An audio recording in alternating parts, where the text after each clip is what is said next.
Il est 6 heures du mat et on est de retour pour réveiller le BTP. Moi, c'est Nicolas Charton, communicant dans le bâtiment. Si l'écosystème du BTP, les méthodes de gestion de professionnels du bâtiment et le témoignage d'acteurs sur leur parcours et ceux qui les ont amenés à œuvrer sur le BTP t'intéressent, alors tu es au bon endroit. On va venir mettre en lumière différentes thématiques avec des experts du métier. Maintenant que tu en sais un peu plus, choisis ta boisson chaude préférée et profite de l'épisode qui va suivre.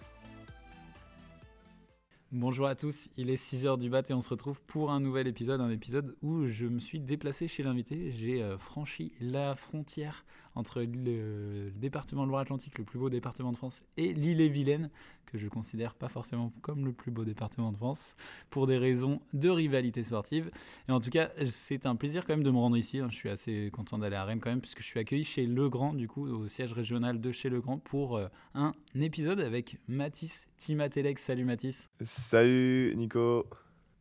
Écoute, Mathis, ça me fait plaisir de t'avoir parce que ça fait plusieurs fois quand même qu'on échange, qu'on envisage de le faire cet épisode. Et là, toutes les conditions sont réunies parce que là, on est dans une belle salle, on est chez Legrand, on est un peu dans ton quartier général, le quartier de Timatelec, les fournisseurs.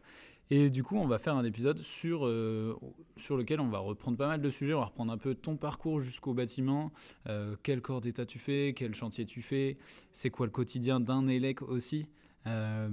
Quels sont les enjeux aussi de ce métier, comment ça a évolué. Et on va parler aussi création de contenu parce que c'est quand même ça qui nous a fait nous rencontrer. Donc voilà, écoute, je te souhaite la bienvenue sur le podcast. Et puis, écoute, déjà, je vais te demander comment tu vas, Mathis, finalement. Eh ben écoute, je vais très bien. Super accueil. On a tout fait pour te recevoir dans les meilleures conditions. Beaucoup de motivation et hâte de faire cet épisode. Donc hâte de savoir que veux-tu savoir sur moi. Et déjà, pour donner un peu de contexte à tout le monde, pour savoir déjà te présenter, savoir qui tu es, d'où tu viens, ton parcours et ce qui t'a amené jusqu'au bâtiment. Vas-y, si tu peux nous présenter un peu ton parcours. Eh ben écoute, Mathis, pur produit breton, né à Rennes, j'ai tout fait à Rennes, comme formation. Donc en fait, à la base, j'ai fait un BTS, en alternance, communication et après j'ai fait une licence, création et gestion d'entreprise, toujours en alternance et après on a fait un restaurant sur Rennes, l'ouverture d'un restaurant sur Rennes, la gestion d'un restaurant sur Rennes, un peu d'immobilier, plein de changements en fait, plein de reconversions à chaque fois. J'ai fait une saison de sport d'hiver et à un moment, je me suis dit qu'il fallait que je me trouve un métier qui me faisait plaisir et je me suis tourné vers le bâtiment. Ok, donc toi, tu viens pas du tout du bâtiment à la base. Clairement, tu as un parcours plutôt de reconversion, un parcours qui a été construit en plusieurs étapes. Tu as fait du coup de la communication, de la restauration, des saisons, vraiment un parcours assez éclectique. Comment tu t'es retrouvé justement dans le bâtiment? Comment tu es arrivé jusqu'au métier d'électricien? Et ben à la base, j'avais fait un peu de rénovation dans une maison familiale. Et j'avais beaucoup aimé, le fait, qu'il fallait, avoir la côté réflexion sur comment anticiper les passages et cetera et la partie, sur le terrain, de comprendre les matériaux et lors de ma reconversion, ça me plaisait bien d'aller dans le bâtiment et tout bêtement, j'ai fait une liste de tous les métiers du bâtiment et en fonction de cette liste, j'ai pris les métiers un par un pour voir les pour et les contre et je suis arrivé sur le métier d'électricien qui m'intéressait beaucoup justement avec cette, bonne, diversité entre, la partie de réflexion et la partie terrain et avec tout ce qu'il y a aujourd'hui, l'électricité, on ne peut pas s'en passer. Donc j'ai tout misé là-dessus et reconversion avec un diplôme, une formation diplômante au Greta de Redon pendant 8 mois pour avoir le CAP pour pouvoir après être salarié et faire après mon propre parcours. Ouais, trop bien. Donc vraiment, t'es arrivé donc un peu par plusieurs chemins, mais t'as choisi le métier d'élec en ayant un panel de métiers du bâtiment dans ta liste. Ton lien avec le bâtiment, du coup, est-ce que tu avais déjà vu pas mal d'autres métiers? Comment tu as fait cette liste? Parce qu'avant de choisir élec, tu as dû quand même tu dis que tu as établi une liste de pas mal de métiers du bâtiment. C'était quoi les métiers et puis comment tu les as recensés? Parce que quand on vient pas du bâtiment, tu vois, moi je viens pas du secteur, connaître les métiers du bâtiment, c'est quand même pas mal de recherches et des fois on a de la famille ou on a des gens qu'on connaît qui font ces métiers. Mais toi, comment ça s'est passé cette période-là? Et ben, pas du tout, je ne connaissais personne qui était dans le bâtiment. En fait, j'ai tout simplement, tapé les différents métiers du bâtiment, sur internet et donc après, je pense qu'il en manquait une partie, hein, mais j'avais, couvreur, j'avais maçon et cetera.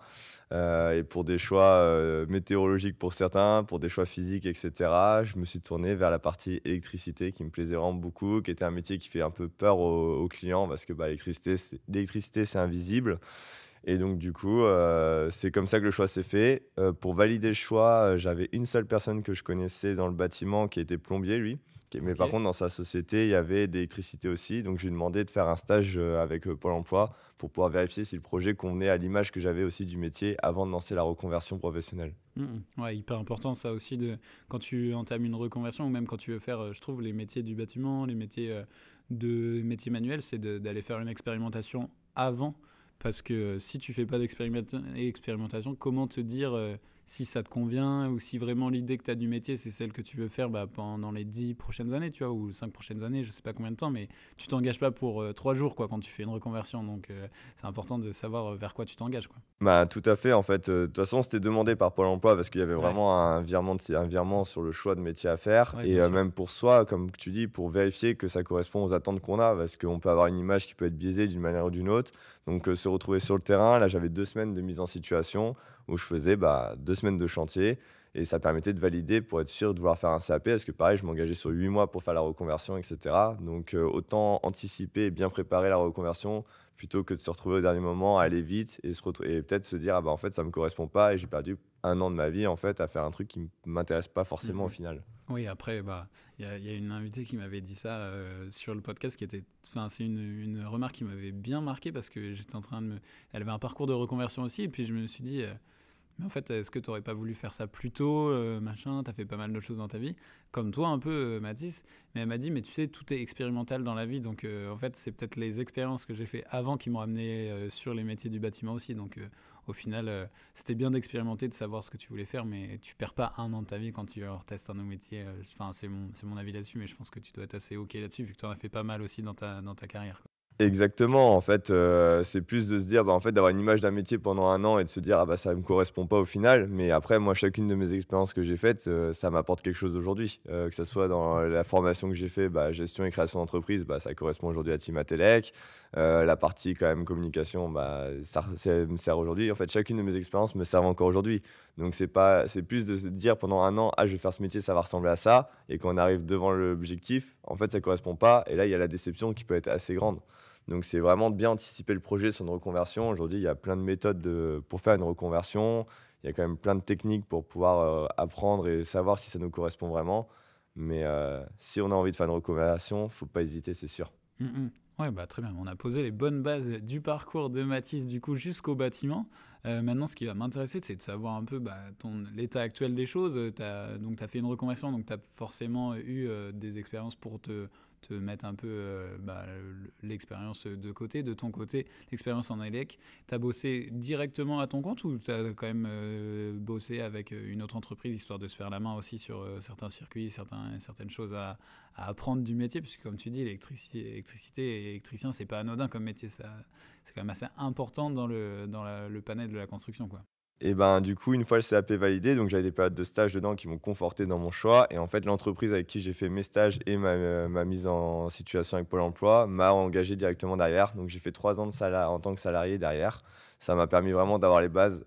C'est pareil, dans les métiers du bâtiment, en fait, il y a la partie formation qui apprend vraiment le b.a-ba, etc., qui apprend les normes et compagnie.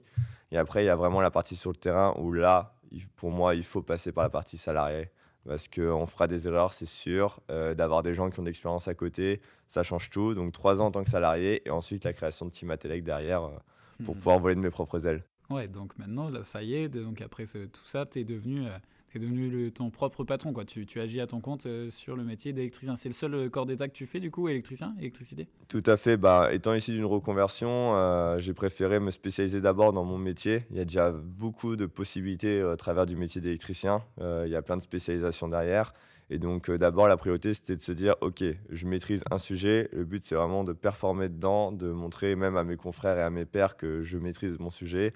Et Mm. ensuite, pourquoi pas, dans un deuxième temps, voir la suite. Là, aujourd'hui, bah, à côté d'électricité, j'apprends à faire de la plomberie, etc.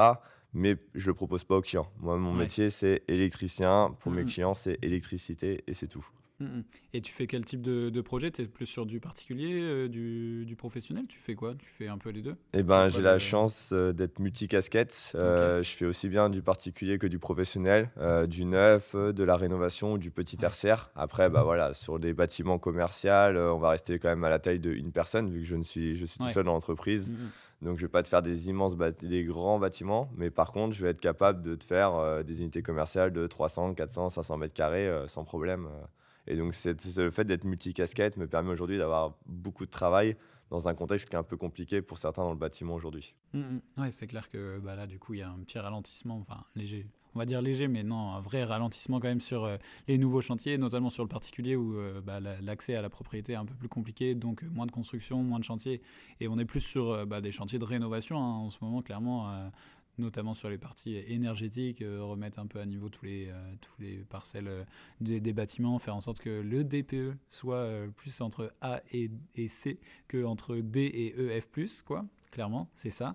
Et ça m'amène sur une question, c'est que moi, tu vois, les projets d'élec, ça m'a toujours fasciné parce que bah, y a quand même tellement de choses à faire. Et je me dis, bah, il doit bien y avoir des moments où tu te dis, toi, en tant que personne qui s'est reconvertie sur le milieu, là maintenant, ça va faire quoi, 4 ans du coup que tu fais ça? Tout à fait.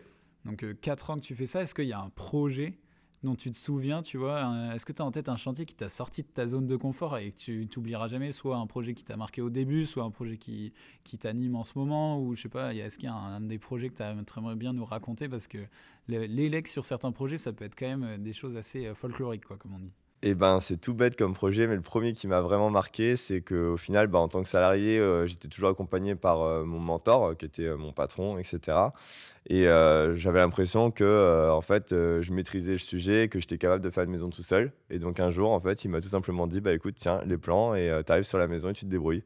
Ok, Et en grande confiance, je suis arrivé sur la maison en me disant: «Bah, c'est bon, on l'a déjà fait, 15 fois, ça va être comme d'habitude et cetera». Et en fait, d'arriver, de se retrouver seul, d'ouvrir le chantier, d'avoir les plans et la maison vide, et je me souviens d'un immense moment de solitude où je me suis dit: «Mais en fait, je fais quoi?» ah oui, ouais, c'est vraiment ce moment où tu te dis, c'est un peu comme quand tu sautes sans filet de sécurité, quoi. Tu as sauté sans filet de sécurité sur sur cette nouvelle activité qui est devenue la tienne. Ça faisait Mmh, quelques temps que tu étais salarié, mais jamais en autonomie. c'est ça, C'est un peu les exactement. prémices de Timatelec, quoi. Bah, en fait, c'est ça, c'est que, en fait, on se rendait pas compte, mais à chaque fois, bah, mine de rien, certes, j'avais une immense liberté dans mon travail et cetera, mais il était toujours derrière. En fait, j'avais une question, je lui posais, il me répondait et on avançait. Donc en fait, il était un peu mon fil d'Ariane. Et en fait, un jour, je me suis retrouvé tout seul devant avec, tes gaines dans les mains, et là, tu te dis: «Mais en fait, je commence par quoi? Je fais comment?» Et je me souviens d'un grand moment de solitude, et au bout d'un moment, je l'ai appelé, il m'a dit: «OK, rebrief-toi, recentre-toi».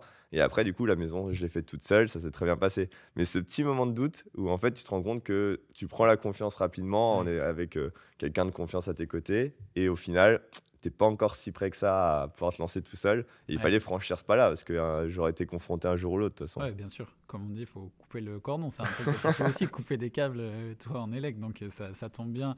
C'est un peu ça, la première étape, c'était de prendre un peu ton envol, même si c'était dans une boîte, de savoir faire des chantiers en autonomie pour te dire, bah voilà, ça y est, maintenant, je suis capable de le faire, je sais le faire.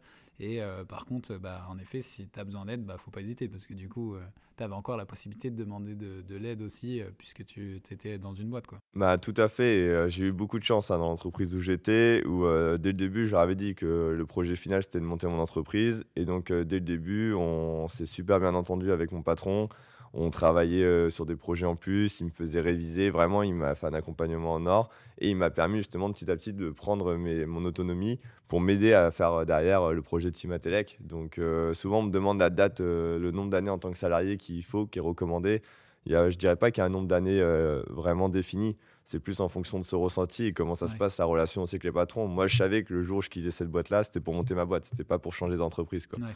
Donc, voilà.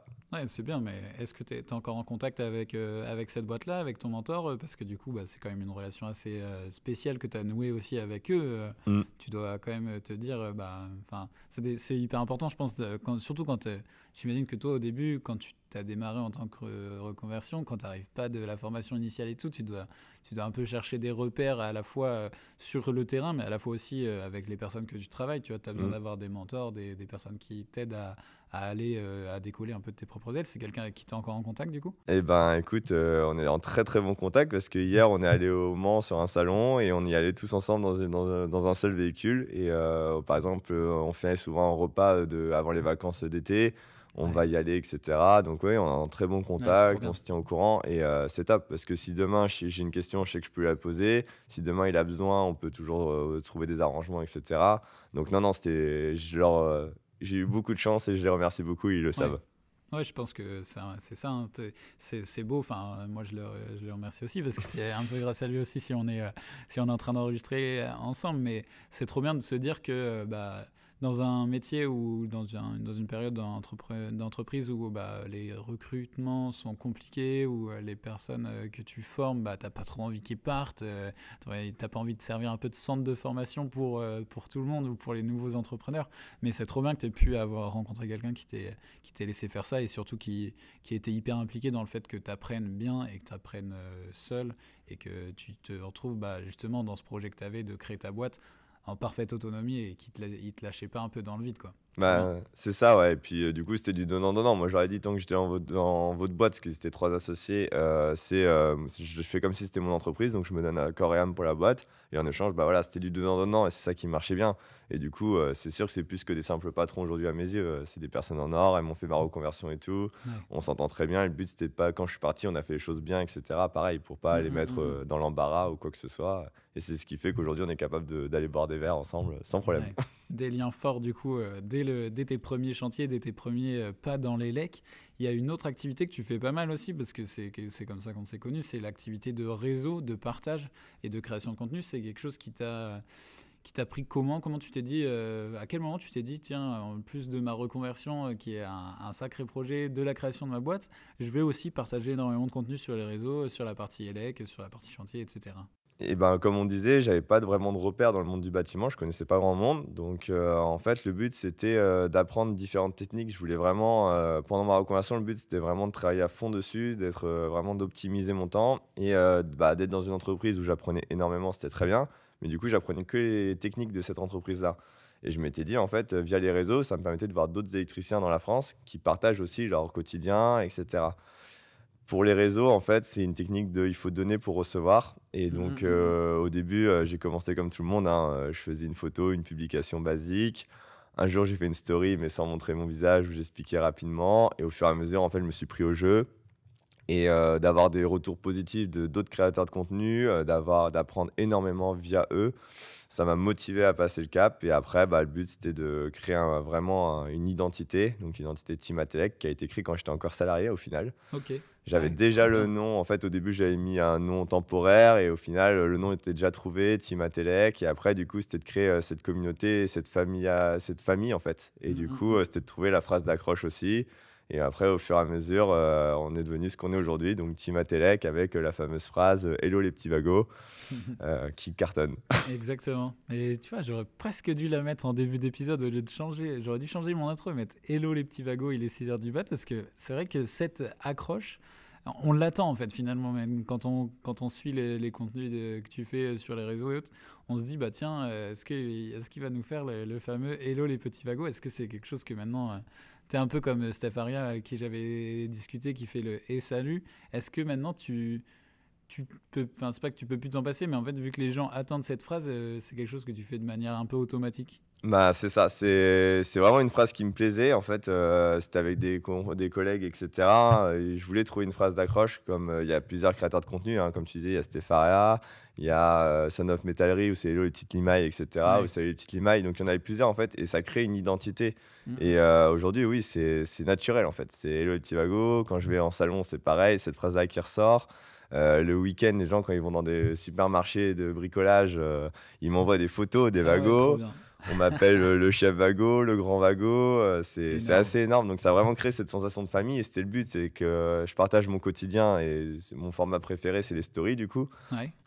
Et ça permet, du coup, de vraiment créer une appartenance à un groupe. Et les gens adorent, en fait. C'est vraiment, t'es dans mon quotidien et je te parle comme si t'étais en face de moi et que je te Ouais. racontais le midi, ma journée, quoi. Ah, trop marrant. Et t'entretiens quelle relation du coup avec Vago? Parce que du coup, ils ont dû te contacter quand même au bout d'un moment en te disant tiens, il y a quelqu'un qui nous cite à chaque fois qu'il fait une story ou à chaque fois qu'il démarre sa journée. C'est quand même un. Sans le vouloir, t'es un peu devenu un ambassadeur Vago puisque tu fais rayonner la marque via tes stories, quoi. Et ben écoute, alors déjà, la première fois qu'ils m'ont contacté, moi j'avais un peu peur, c'était que le jour où ils allaient me Bah ouais, contacter, qu'ils c'était disent bah stop en fait. voilà, c'était qu'ils me Ouais, disent, il y a deux solutions, quoi. Soit on n'aime pas, et qu'ils ouais. me disent, bon, bah, t'arrêtes d'utiliser notre nom, c'est bon, stop, quoi.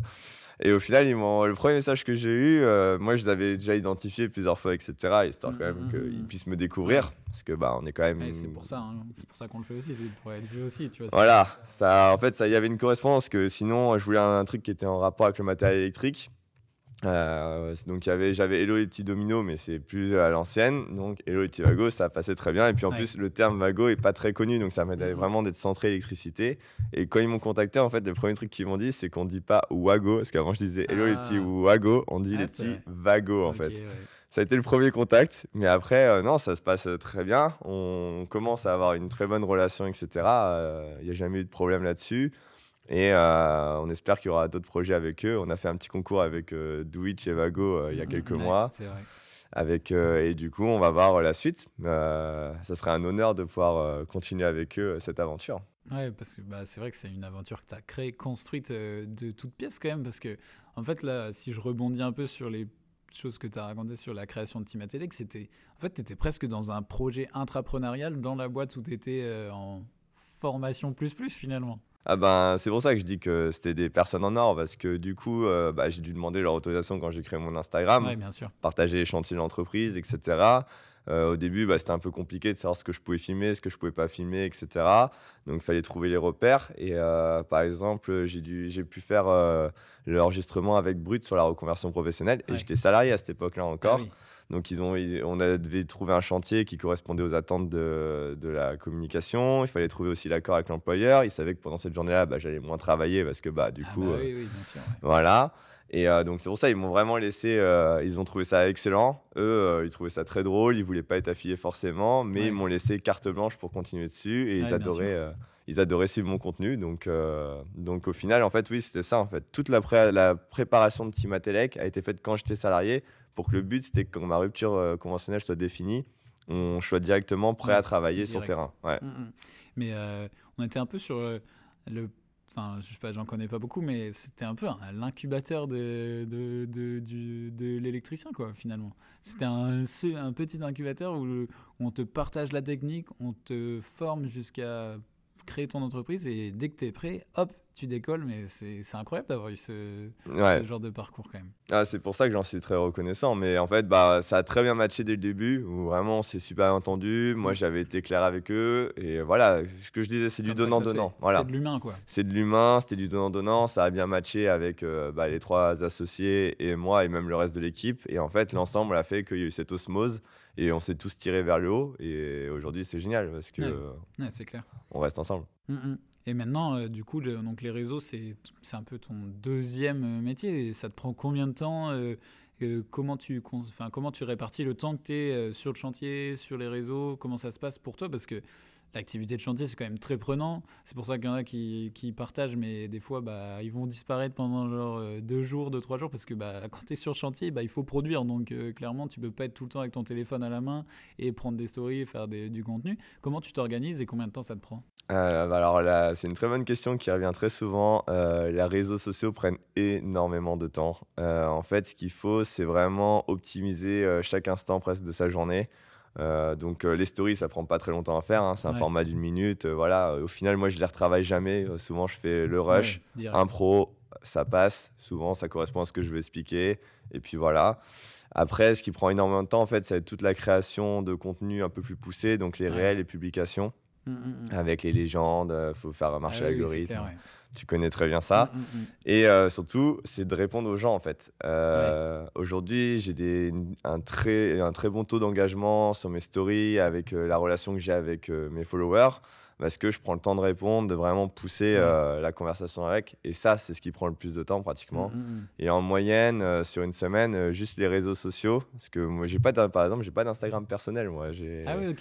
C'est Incroyable. vraiment juste pour le professionnel que j'avais fait Insta. Je Ok. connaissais même pas Insta avant, enfin, je Incroyable. l'utilisais pas. Faut savoir que Mathis, c'est pas non plus d'une génération très ancienne, donc il a connu Insta sur le tard. Félicitations à lui de ne pas être tombé dès le début de sa vie d'adulte là-dessus, parce que j'ai l'impression que j'y passe beaucoup de temps aussi. Donc toi, vu que tu as que le côté professionnel, c'est bien aussi que tu gardes C'est ça. cette Et distance puis, aussi, du coup. et puis du coup, à partager beaucoup mon professionnel, en fait, ça me Ouais. donne même pas envie de partager mon perso. Mon Facebook, il est mort depuis que je fais Team Atelec. Je partage mon pro et le perso, du coup, je me le garde pour moi. Je trouve que déjà, je partage beaucoup aux gens. Ouais. Donc, je me garde quand même quelques petits moments, quelques Oui. petits plaisirs cachés quand même. Tu fais bien, tu fais bien. Mais surtout, je t'ai coupé à ce moment-là où tu allais le dire, mais ça te prend combien de temps? C'est quasiment une deuxième journée enfin, une deuxième partie de journée, quoi. C'est presque un deuxième contrat de travail, hein. En moyenne, je pense que je suis entre 30. J'avais regardé sur les bien-être numériques sur le téléphone. Et vu qu'Instagram, c'est que du pro, c'est simple. En moyenne, entre Instagram, Facebook Pro et TikTok, je suis entre 30 à 45 heures semaine, quoi. Ah oui, quand même, ouais. Ouais, ça fait une belle moyenne. Et puis, ça s'arrête. Enfin, est-ce que tu arrêtes ça aussi le week-end? Non, le Non, week-end, ouais. souvent, Tu fais quelques trucs quand même. voilà. Léger, quoi. On allège parce que du coup, il y a moins de Ouais, bien chantiers. sûr. Même si des fois, le week-end, je suis amené à travailler, etc. Mais on essaye de respecter le dimanche. Souvent, j'essaye de pas faire. Ouais, Aussi bien pour les gens aussi. À un moment, je me dis oui, que c'est clair. voir ma tête tout le temps, ça va Ouais, et suffire. puis, vu que ça reste du pro, c'est bien aussi. Enfin, tu vois, autant toi, tu as Mm. besoin de couper, autant les gens, je pense qu'ils aiment bien couper aussi. Donc, c'est vrai que si on pouvait être moins sur les réseaux le week-end et genre juste débrancher, prendre du temps pour soi le week-end, c'est cool aussi. Et puis, c'est clair, non, c'est trop bien. Mais du coup, toi, tu es vraiment orienté, donc Insta, TikTok, plus la partie vidéo réelle, publiée, enfin, les vidéos un peu plus création de contenu. Et la partie story, c'est uniquement Insta. Et puis, tu es hyper accessible, tu réponds, tu échanges avec tout le monde, quoi. Je réponds et je réponds assez rapidement. Après, voilà, aujourd'hui, j'ai une petite communauté. Voilà, par rapport à des gens qui ont 100 Oui, 000 tu peux followers encore et te tout. permettre de répondre à chaque fois, donc tu le fais, quoi. Voilà, j'essaye de répondre au maximum. Ça fait partie de mes choix. Après, je peux comprendre que certains n'aient pas le temps, etc. Parce que moi, par exemple, moi, j'ai pas d'enfant, j'ai pas Ouais. toute cette partie vie de famille qui peut être aussi très prenante. Et certains ont fait le choix de le mettre en avant et ils ont entièrement raison, je pense. Donc oui, aujourd'hui, je réponds à tout le monde et ça prend beaucoup de temps, mais c'est top. Mais tu le fais bien, quoi. Tu le fais bien. C'est quoi les prochains enjeux, Mathis, là, pour ton activité, à la fois ta boîte, à la fois ton compte Insta, enfin, tes réseaux? C'est quoi les prochains enjeux que tu vois? C'est quoi que tu as envie de faire aussi de ta boîte? Est-ce que tu veux être à la fois, enfin, rester en auto-entreprise tout seul? Enfin, je sais pas si tu es en auto-entreprise, mais tu es en micro ou tu es en... Ah ouais. Ah, société directe, ok. Bon, en petite taille d'entreprise, on va dire. Et du coup, tu vas rester seul? Est-ce que tu veux recruter? C'est quoi les enjeux pour Team Atelec?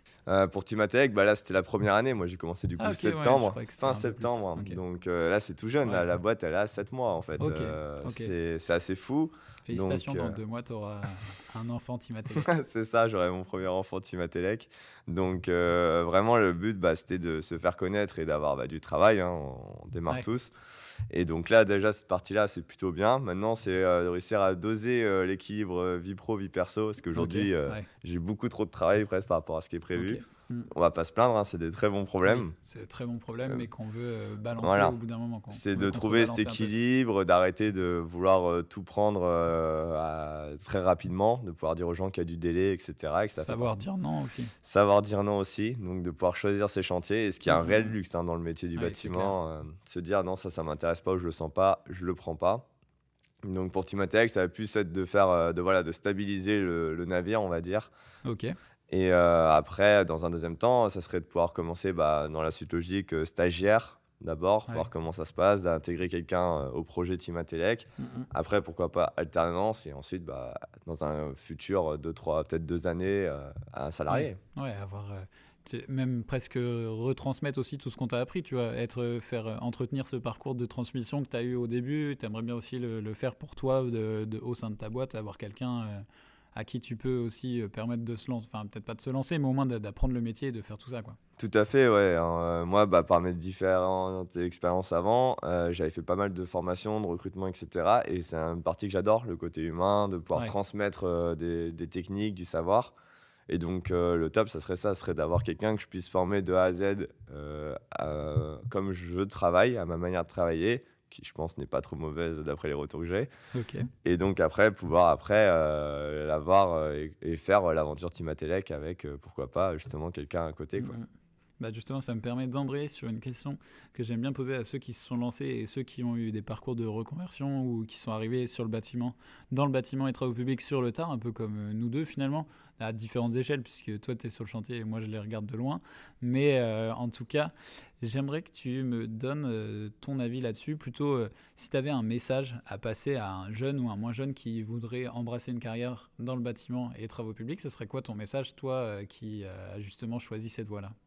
Eh ben, faut pas écouter les préjugés. Moi qui ai fait un bac+3 en alternance, et cetera, quand j'ai dit que je repassais sur un CAP, j'ai eu beaucoup de retours. J'ai eu certains retours très négatifs, comme quoi je me fermais des portes, que c'était pas j'allais finir cassé, et cetera, que c'était pas valorisant comme métier, et cetera, le monde du bâtiment.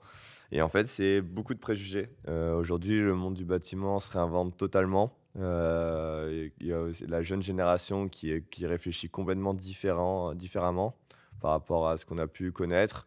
C'est plus une voie de garage, c'est une voie où il peut se passer énormément de choses. Il y a plein de spécialisations, il y a plein de métiers possibles et on peut tout faire. Mhm. Si on a envie, il y a moyen de faire tout dedans. On peut Ouais, conduire, bah, comme tu as pu voir, on peut être un grutier ouais. en train de travailler à des hauteurs phénoménales, comme on peut être dans des égouts. Et il y a vraiment un gap Ouais, de c'est clair, métiers ouais. différents qui est complètement dingue. Ouais, il y a un panel que si tu avais à faire ta liste de métiers Ah oui, au niveau de ta reconversion, tu ajouterais deux trois pages, quoi.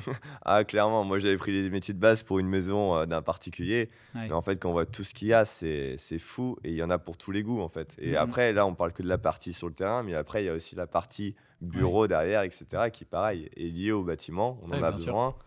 Mais aller plus sur des parties bureau pour des gens qui voudraient plus être sur du bureau, etc. Donc, il y a vraiment un panel très large. Et en fait, il faut tester. Il faut se renseigner, tester. Aujourd'hui, il y a la chance d'avoir, bah, via les réseaux sociaux, le Pas retour mal de d'inspiration, quoi. voilà, le retour de pas mal d'artisans, de pas mal d'inspirations, et cetera.